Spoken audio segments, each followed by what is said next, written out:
You drive me crazy. Yeah, I can't explain this feeling.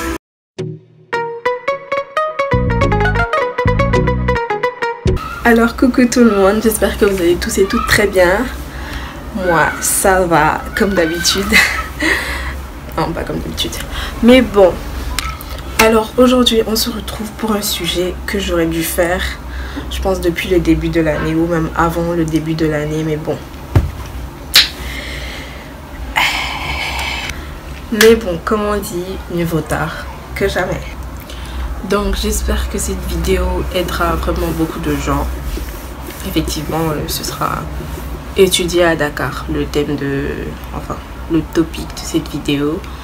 Je vais parler de un peu qu'est-ce que l'on doit faire arriver ou même avant d'arriver ici. Je vais parler de petits trucs que j'aurais préféré peut-être moi pour ma part savoir et que j'espère que ça aidera vraiment beaucoup de gens qui étudient ici et qui comptent peut-être à l'avenir étudier ici à Dakar. Donc on va scinder cette vidéo en plein de petits thèmes, de petits topics sur lesquels on va parler. Donc le premier truc dont on va parler, je pense que ce sera trouver son école. Oui, bon, bien évidemment tu viens pour étudier, donc le premier truc à faire c'est de déjà trouver ton école. Je pense que Dakar est une ville assez évoluée quand même, donc pour ce qui est de trouver son école, c'est plutôt facile parce que tu as souvent tous les sites de ces écoles là sur internet, donc tu peux faire les recherches de ton école via internet avant même d'arriver. C'est ce que j'ai fait pour ma part avec mon école parce qu'ils avaient déjà leur site internet.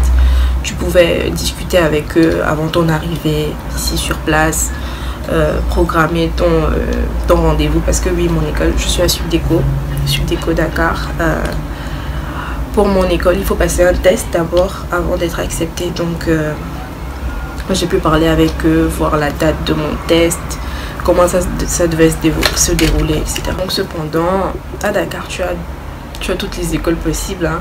Les écoles de toute formation que tu veux. Je pense que tu as vraiment un large choix, que ce soit pour commerce, informatique, transport et logistique. Franchement, tu as de tout. Donc je vais essayer néanmoins de vous laisser dans la barre d'infos des liens d'école dans presque tous les domaines. Peut-être un lien qui regroupe toutes les écoles et toutes leurs formations proposées. Je vais faire ça. Je ne préfère pas passer par cette option de regarder sur internet. Moi je vous conseillerais d'ailleurs de venir peut-être 1 mois ou 2 mois à l'avance. Franchement c'est un truc que je vous conseille. 1 mois ou 2 mois à l'avance avant le début de vos cours. Comme ça vous avantagera par rapport aux écoles comme les miennes où il faut passer des tests. C'est-à-dire quand tu passes le test, tu as ton résultat peut-être 1 semaine après. Donc ça te permet de peut-être avoir une idée de où tu vas étudier, faire le tour des locaux de ton école, pardon. Faire le tour des locaux, voir où est-ce que ça se situe, donc essayer de voir à peu près où est-ce que tu vas te loger. Donc c'est vraiment important de venir un peu plus tôt pour avoir un peu une image en tête de où est-ce que tu vas passer genre peut-être tout ton cursus scolaire quoi. Donc par exemple pour ma part, moi avant d'arriver j'avais une sorte de tutrice et tuteur ici chez qui j'ai vécu pendant 1 ou 2 mois avant de trouver mon appartement, enfin en étant sûre que je sois acceptée dans l'école d'abord et avant de me mettre à trouver mon appartement. Donc pour ceux qui n'ont pas cette chance, je vais dire, d'avoir quelqu'un chez qui peut-être crècher le temps de trouver son propre appartement, je lui dirais de chercher un moyen de trouver quelqu'un ici qui pourrait lui trouver un bon appartement ici peut-être avant qu'il ne vienne.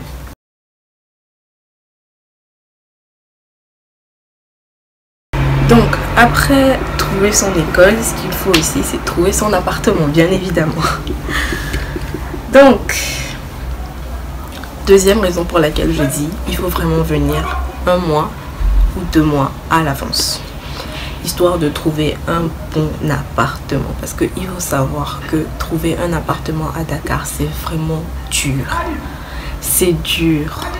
tu pourras demander à tout étudiant qui vit ici, il te le témoignera. C'est vraiment super compliqué de trouver un appartement à Dakar. C'est-à-dire, tu viens visiter un appart aujourd'hui, demain tu vas pour payer la caution, on te dit qu'il est déjà pris. Pour les modalités des loyers ici, c'est-à-dire la plupart du temps, on te demande 2 mois de caution et 1 mois d'avance. Qu'est-ce que ça veut dire? Souvent, les 2 mois de caution, c'est une garantie quoi, c'est une garantie de quelque chose, je sais plus pourquoi. Souvent aussi, c'est genre c'est 1 mois de caution et 1 mois de courtage, c'est-à-dire si l'immeuble où tu vas vivre est géré par une agence, on va dire, bah l'agence prend 1 mois pour sa poche, oui, et on te garde les 1 mois de caution pour que quand tu quittes l'appartement, bah on te les remet, c'est une caution quoi. Et après on te demande 1 mois d'avance avant que tu ne puisses intégrer l'appartement. Mais bon, ça aussi ça varie, hein. D'autres peuvent te demander 3 mois, d'autres peuvent te demander 1 seul mois, etc. Donc si on veut faire une petite approximation, on va dire que le loyer à Dakar varie entre 100 000 à 500 000 quoi, jusqu'à l'extrême. À l'extrême, je dis bien. C'est-à-dire, quand tu as un loyer de 100 000, quand tu as un appartement de 100 000, va pas penser que c'est un truc stop. Hein. C'est vraiment le, je vais pas dire bas de gamme, mais c'est-à-dire, c'est vraiment le minimum. Et souvent, bah, c'est juste peut-être un studio. Un petit studio. Vous voyez les vannes qu'on fait sur les studios de Paris là, c'est un peu presque la même. Et souvent, quand tu as un prix comme ça, c'est-à-dire que c'est un truc qui est vraiment éloigné de la ville. Oui, si ton école est en ville, enfin ton business, quoi que tu dois faire en ville, bah c'est chaud quoi. Donc déjà pour cela, pour ce premier point, c'est ce pourquoi je conseille vraiment la colocation. Franchement, trouver un moyen de venir peut-être avec un pote, quelqu'un avec qui vous vous entendez bien. Si vous n'en connaissez pas qui veut venir ici aussi avec vous, bah sur place essayez de trouver un colocataire avec qui vous êtes sûr de bien vous entendre, parce que c'est dur de vivre avec les gens, on le sait, c'est vraiment dur, surtout quand on ne connaissait pas la personne avant. Donc vivez en colocation, ça vous avantagera parce que déjà ça limite, ça va diviser le loyer en 2, ce qui est très avantageux. Pour ma part, je vis en colocation avec une cousine et ça m'avantage vraiment beaucoup, hormis même les dépenses, les factures, etc. Ça, c'est bien parce que parfois, tu n'es pas tout seul. Quand tu as des problèmes, tu sais que tu as une oreille, en quelque sorte, tu sais tu as quelqu'un sur qui compter. Tu n'es pas seul, en quelque sorte, dans cette ville étrangère. Il est plus cher, en fait. Et plus il est éloigné, bah, plus il est raisonnable, on va dire. C'est-à-dire, peut-être pour le même prix que tu paies pour un petit studio près de la ville, bah tu as le même montant, tu as le même prix à payer pour un grand truc que tu as, mais vraiment loin de la ville. Ah, et je dirais aussi, quand tu es nouveau, je conseillerais plutôt de choisir des quartiers qui sont propres aux étudiants, on va dire. Pour cela, on peut citer Fas, où je vis. Fas, Médina, la Médina et un autre là, j'ai oublié. Donc, ça te permet d'être vraiment proche de... Faut savoir que le quartier où je vis, par exemple, Fas, c'est le QG des étrangers. C'est comme ça qu'on l'appelle. C'est-à-dire, la plupart du temps, tous les étrangers sont passés par ce quartier. Et parfois, c'est avantageux parce que, bah... si tu es une personne qui sort souvent la nuit, bah, c'est mieux d'être dans un quartier parce que c'est un quartier plutôt agité. C'est le quartier qui ne dort vraiment pas. Fas et Médina, ils ne dorment vraiment pas. C'est un quartier où il y a malheureusement beaucoup de bruit, comme parfois vous pouvez l'entendre dans mes vidéos en fond. C'est vraiment des quartiers agités, mais quand tu es une personne qui sort la nuit, bah, c'est plutôt bien parce que tu sais que si tu dois sortir à 3 h du matin, tu es sûr qu'il y a des gens dehors, quoi. Après, maintenant, pour les gens qui sont plutôt de tempérament calme et qui préfèrent le calme, bah, tu as les cités qui sont malheureusement souvent éloignées de la ville. à l'extérieur de la ville. Bon, pas trop à l'extérieur, mais bon, c'est pas très proche aussi. Donc c'est choisis les cités quoi. Quoi qu'il en soit, je pense peu importe, je te dirais de choisir ton logement par rapport à ton école parce que c'est pour ça que l'on vient, c'est pour étudier. Donc choisis ton logement plus proche de l'école, le plus proche de l'école possible. Ensuite, pour tout ce qui est modalité encore quand tu viens d'arriver, prends-toi une carte consulaire. C'est très important, surtout si tu es un étranger qui vient, si tu es originaire d'un pays hors Afrique de l'Ouest, c'est-à-dire Congo, etc. Il est obligatoire que tu te prennes une carte consulaire. Pourquoi? Tout simplement parce que à Dakar, souvent, si tu sors la nuit, même pas très tard dans la nuit, hein, tu as souvent des contrôles policiers, etc. Et ils te demandent tes papiers. Donc, c'est-à-dire, si tu ne fais pas partie de l'espace UEMOA ou CEDEAO, je suis en train de dire n'importe quoi là. Mais en tout cas, si tu fais partie d'un pays hors de l'Afrique de l'Ouest, bah, ils ne considèrent pas, je vais pas dire ils ne considèrent pas, mais ta carte d'identité ne passe pas en quelque sorte. Ils ne reconnaissent pas ta carte d'identité. Avant ils prenaient les passeports, mais bon, je viens d'apprendre que même les passeports ça ne passe plus. Donc il te faut une carte consulaire qui prouve en quelque sorte que tu vis bien ici. Parce que quand tu vas faire ta carte consulaire, bah, on te demande une preuve, genre peut-être une facture de loyer, une facture d'eau, une facture d'électricité. Tu peux pas aller voler une facture aussi, donc c'est ça qui prouve que tu vis ici. Et en quelque sorte ta carte consulaire te sauve en quelque sorte. Mais bon, j'ai envie de dire, mais j'espère que je dis pas des conneries, quand tu es d'un pays de l'Afrique de l'Ouest, Togo, Côte d'Ivoire, etc.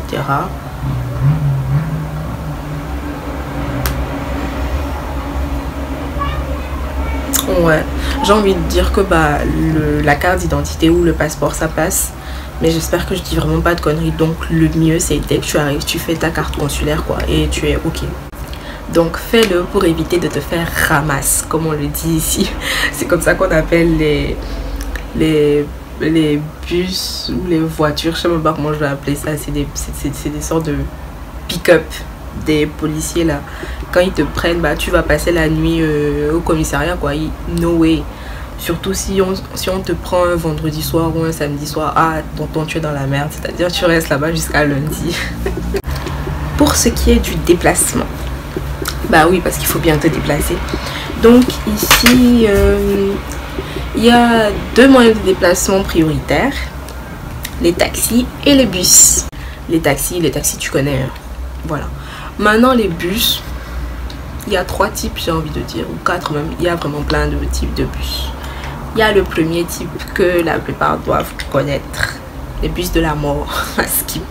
Bon, c'est les cars rapides. Hein. C'est le moyen de déplacement le moins cher, mais vraiment le moins cher à Dakar. Le plus rapide. Peut-être bien parce qu'ils ne respectent aucun code. Franchement, ils ne respectent aucun code. C'est-à-dire, là où ils veulent aller, c'est là-bas qu'ils font. C'est vraiment le moins cher possible, mais pas le plus sécuritaire, j'ai envie de dire. La plupart de tous ceux qui sont habitués de cars rapides vont dire obligés, ils se sont fait voler une fois dedans. Alléluia, ça ne devait jamais arriver. Donc c'est à dire si tu dois prendre ça, tu fais attention à tes affaires quoi, parce que c'est vraiment très facile de se faire voler là-bas. Et vu que souvent ce sont des voyous qui le font, bah tu n'as pas vraiment beaucoup d'espoir de te faire aider. C'est à dire on voit peut-être la personne t'a volé comme ça devant, mais peut-être il est armé ou il a un couteau quelque part, donc personne ne va vouloir risquer sa vie pour toi quoi. Donc peut-être on va rien dire, il va sortir, il va se barrer au calme. Comptez que peut-être une distance que tu dois faire à 2000 en taxi, bah tu l'as fait en quoi, tu paies peut-être quoi 150 ou 200 quoi, c'est vraiment top. Donc voilà, ce que j'ai envie de conseiller aussi, c'est de peut-être chercher à prendre un abonnement si tu sais que tu préfères les bus. Donc c'est à dire au lieu de payer peut-être 150 200 francs matin et soir chaque jour, bah, je te dirais, prends un abonnement au niveau de la ligne de bus que tu sais que tu vas prendre, peut-être pour aller à l'école tout le temps. Ça coûte peut-être quoi, je sais plus, 10 000 ou 20 000. Je pense que c'est très avantageux. Voilà, c'est le conseil que je donnerais. Ensuite, la possibilité aussi que tu as, que je fais depuis l'année dernière et qui m'avantage plutôt bien, c'est de prendre aussi une sorte d'abonnement, peut-être chez un taximan. C'est-à-dire, tu prends un taxi peut-être un matin et tu vois que tu aimes bien le caractère de ce taximan. Ouais, parce qu'il faut savoir que ici les taximans, je sais pas s'ils ont la rage. C'est-à-dire, ils sont, j'ai pas envie de dire ils sont haineux, mais franchement, ils sont désagréables. Franchement, tu tombes sur des taximans, hein, surtout quand tu es étranger. Hein. Ouh. Pays de la Teranga, pays de la Teranga. On n'a qu'à revoir ça sur le taximan parce que ça ne va pas. Donc, tu vois un taximan, tu essaies de lui expliquer que tu aimerais qu'il vienne te prendre chaque matin, te déposer à ton école et te ramener peut-être le soir. Donc vous allez calculer ça sur le tarif de, par exemple, quand tu vas le matin, combien tu allais payer, c'est-à-dire si tu dois payer 1000 francs, 1500, il va calculer ça sur ce tarif, peut-être fois 2, fois le nombre de jours dans le mois où tu vas aller à l'école, quoi. Donc tu te retrouves à lui payer ça chaque mois. C'est vraiment très avantageux parce que je le faisais avec une copine. Donc je disais, je le fais avec une copine qui est dans le même quartier que moi et on est dans la même école. Donc ce qu'on doit se retrouver à payer par mois pour le taximan, bah, on le divisait encore par 2 et c'était vraiment très très vivable. Tu es sûr de ne pas arriver en retard à l'école. Voilà, c'est très avantageux. Maintenant pour ce qui est de l'ameublement, franchement j'ai envie de dire it's up to everybody's taste. Genre c'est propre à chacun, hein. Mais je pense la base, bah, c'est un lit, une armoire, pardon, une table peut-être, etc. Peut-être pour faire un petit budget, je dirais que peut-être tu vas dans les 200 000, hein, tu prépares 200 000 pour ton ameublement, pour être sûr que tu es bien. Ouais, je pense que ça devrait aller 200, 250. Ah, après, ce dont j'ai pas parlé dans le loyer, c'est que tu as la possibilité d'avoir des appartements qui sont déjà meublés. C'est-à-dire qu'ils sont déjà meublés, donc le prix de ces appartements coûte plus cher. Et il y a certains où tu paies par jour. C'est-à-dire peut-être tu te retrouves à payer 10 000 par jour, 10 000 francs, 15 000 francs, 20 000 francs.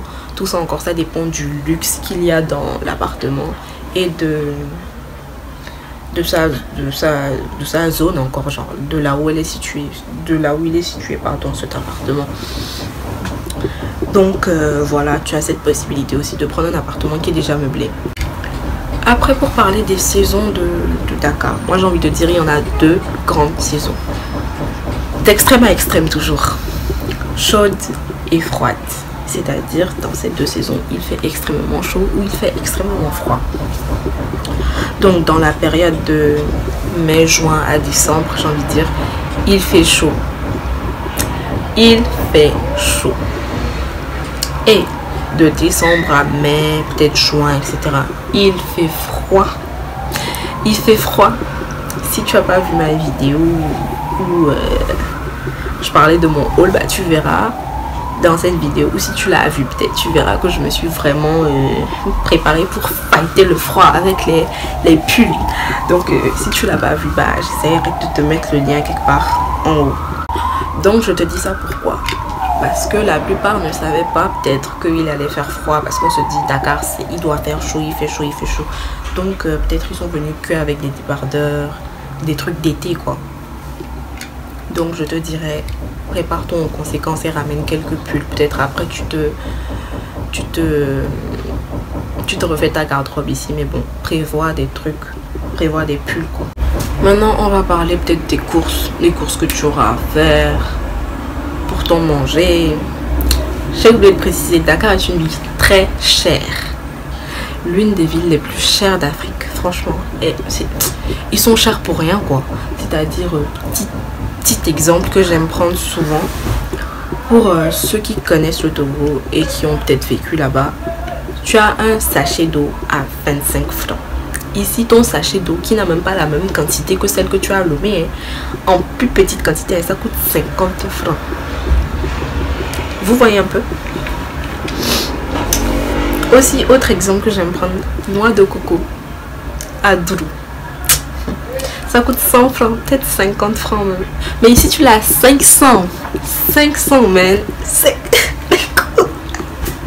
Même noix de coco qui tombe de cocotier là. Enfin bref, donc pour les courses, pas forcément tu seras amené à faire des courses, hein. Et j'ai pas envie de faire un budget. Je sais pas si je dois vous faire un budget, mais bon, je dirais tu dois te retrouver à peut-être 30 000, 40 000 le mois, hein, pour être sûr que bon, tu as à manger chez toi, quoi. J'ai envie de dire minimum c'est ça. Après maintenant, chacun sa manière de se nourrir. Je ne sais pas, je veux pas faire de budget aux gens. Après, si vous voulez peut-être une autre vidéo où je vous dis comment peut-être gérer son argent, etc. Je n'ai pas le monopole du savoir, mais n'empêche, si vous voulez peut-être une vidéo où je vous parle de comment budgétiser son argent, etc., dites-le moi dans les commentaires. Moi ça me dérange pas du tout. Oui, donc je disais par rapport à ça, Dakar est une ville évoluée, j'ai encore répété ça, oui. Donc tu as souvent plein de supermarchés dans chaque quartier, c'est-à-dire dans chaque quartier tu es sûr d'avoir un supermarché pas loin, quoi, ou même des petites supérettes. Donc tu as Casino, Auchan, oui, il y a Auchan qui est en train de rafler tous les magasins, même d'ici, Auchan en train de prendre le monopole. Donc tu as Auchan, Casino, etc. pour faire tes courses, quoi. Et c'est pas des supermarchés très chers, donc voilà, ça va. Après, je pense on va terminer avec les sorties. Ouais, Dakar, la ville qui ne dort pas. Donc forcément après les cours, tout ça, tu as envie de décompresser un peu. Faut savoir que tu as un large choix, j'ai envie de dire, de loisirs à faire ici. Non seulement aussi Plaza, le centre commercial de Dakar. Tu as un bowling là-bas, tu as une salle d'arcade pour les jeux, etc. Tu as plein de petits restaurants, plein de grands restaurants aussi. Tu as la plage, etc. Tu as les boîtes des nuits. Oui. Donc voilà pour les sorties. Ouais, normalement tu dois pas t'ennuyer, quoi. Normalement. N'empêche, pour tout ça, pour tous ces aspects, le Plaza, etc., les sorties, j'en parlerai dans mon vlog. Je vous montrerai tout ça dans mon vlog qui va venir très bientôt, j'espère. Donc je vous montrerai tout ça pour vous montrer que franchement la vie à Dakar c'est fun. J'ai envie de dire aussi, quoi qu'il en soit, si tu comptes vivre, si tu comptes venir étudier ici, ne t'en fais vraiment pas, parce que c'est un pays plutôt accueillant. C'est vrai que parfois on le voit pas vraiment, mais c'est vraiment des gens sympas qui vivent ici. Je parle des Sénégalais. Les Sénégalais sont vraiment des gens très gentils la plupart du temps. Oui, la plupart du temps. Et très aimables, etc. Je pense que tu n'as pas trop de mal à t'en faire. C'est vrai que parfois on ne voit que les mauvais côtés, mais franchement c'est un pays facile à vivre dedans. C'est vrai que c'est dur avec le Wolof. Quand tu ne comprends pas le Wolof, c'est un peu dur, mais c'est très facile de s'intégrer quand tu es sociable. Oui, quand tu t'intéresses aux gens, quand tu t'intéresses à eux, franchement c'est très facile à vivre dedans. Quand tu arrives à t'entendre avec peut-être un enfant d'une famille sénégalaise, ils vont tout de suite t'adopter. Si tu te comportes bien avec eux, ils vont tout de suite t'adopter, t'inviter à dîner, à déjeuner avec eux. C'est vraiment des gens sympas, très gentils. Quoi qu'il en soit, c'est vraiment un pays où je regrette pas d'être venue, quoi. C'est vraiment super comme pays. Donc voilà, si tu dois venir, n'hésite pas. Si tu t'inquiètes du côté social, ne t'en fais vraiment pas, c'est top. Donc voilà, j'ai envie de dire que c'est tout pour cette vidéo. C'est juste de petits conseils que je peux vous donner pour ceux qui ont l'intention de venir peut-être étudier à Dakar, ou ceux qui étudient peut-être déjà à Dakar et qui ont envie de savoir peut-être un peu plus de trucs. Voilà, j'espère que cette vidéo t'aura plu. mets un like si ça t'a plu et si tu n'es pas déjà abonné, bah abonne-toi, ça fait toujours plaisir. Donc jusque là, porte-toi bien and stay tuned. J'oubliais, si tu as peut-être des questions à me poser à propos de ce topic ou d'autres choses, n'hésite pas à le faire sur mes réseaux sociaux que je laisserai peut-être dans le coin là. So I say, no man can take my joy away.